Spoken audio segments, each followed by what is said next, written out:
Hello, my lovely students of the universe. Welcome back to Universe University. Go ahead and subscribe, hit the bell, like and comment if you have not already. All right.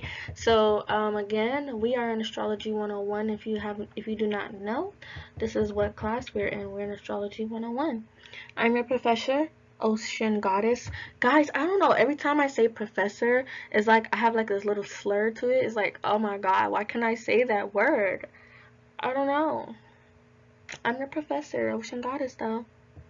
And we are currently in chapter 1, the planets. We are almost done, guys. I hope you guys have really liked this first chapter.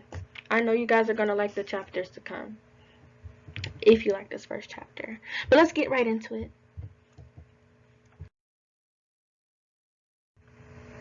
So, for today's topic, we're going to be discussing the big blue giant. It's actually the smallest of the gas giants, though, Neptune.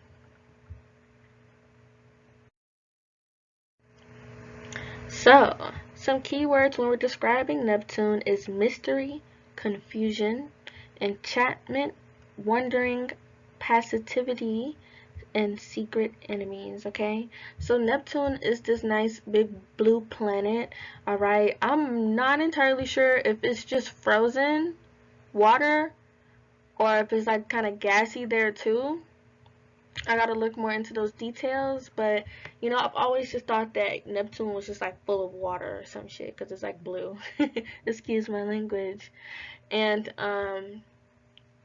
you know, it would make sense. It would make sense for astrology reasons.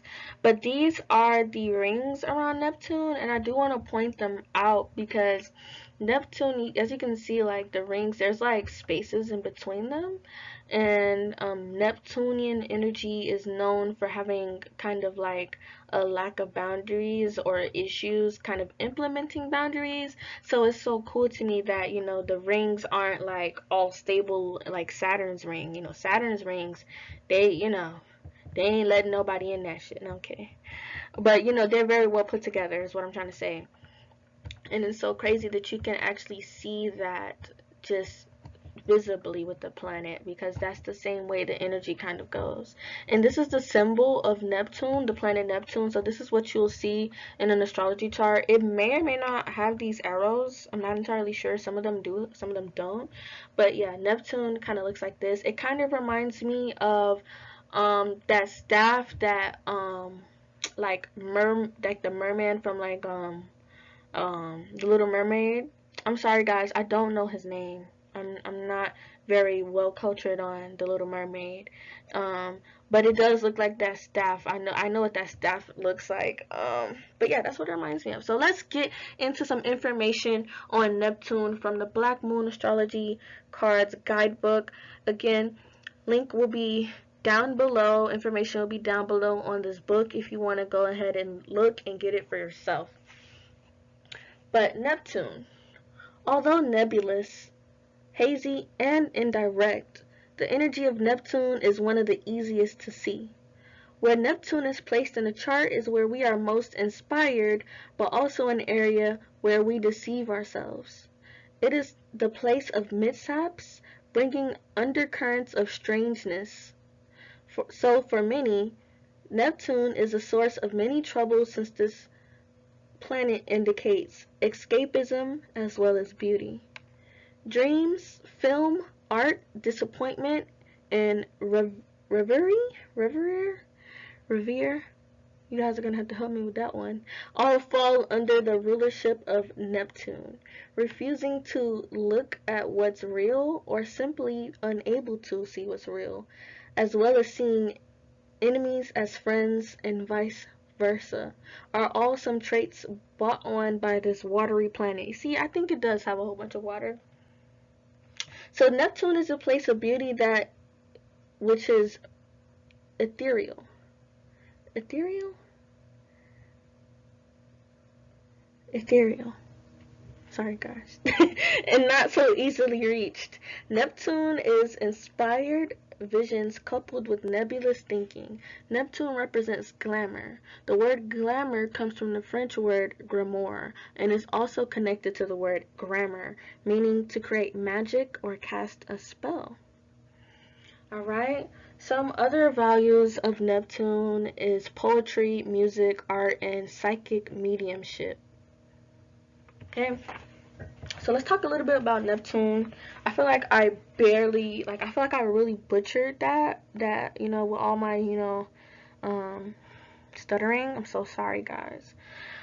But I really like Neptune because even though it is a planet of like glitz and glam and glamour, it also represents where we're kind of like foggy eye, where we're confused, okay?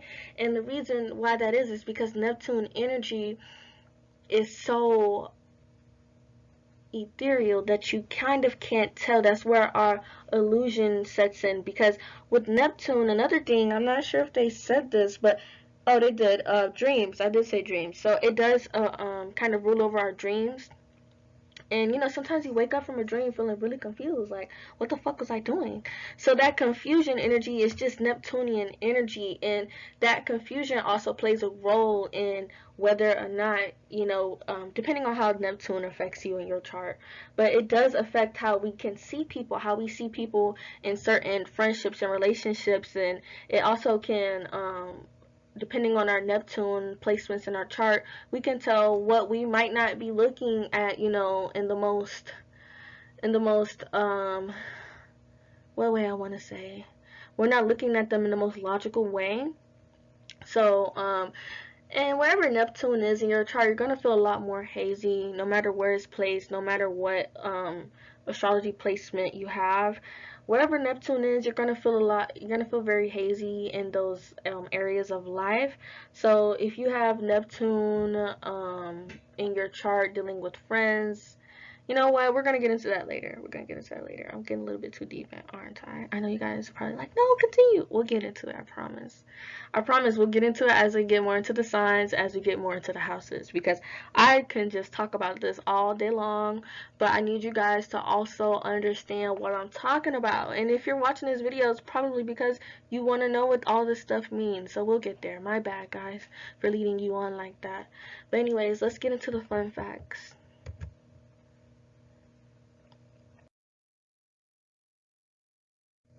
So some fun facts about Neptune is home to star sign Pisces, okay? So this is where Pisces resides. I believe that Pisces used to sometime reside at Jupiter. I guess at, some point Pisces came and moved to Neptune. So Neptune is the most distant planet. It is one of the most farthest planets out there. We would say that it would have been like the second most distant, but since we don't count Pluto as a planet, Neptune is the most distant planet. Neptune was not known to the ancients. So the ancients, I don't even think they knew about Uranus either. I think that it stopped at maybe Saturn, because I think Saturn is visible to the eye as well as Jupiter. So, back in the past, nobody knew that, or ancient astrologers, ancient astronomers, they didn't know about Neptune and Uranus. So that's a fun fact. I hope you guys enjoyed those.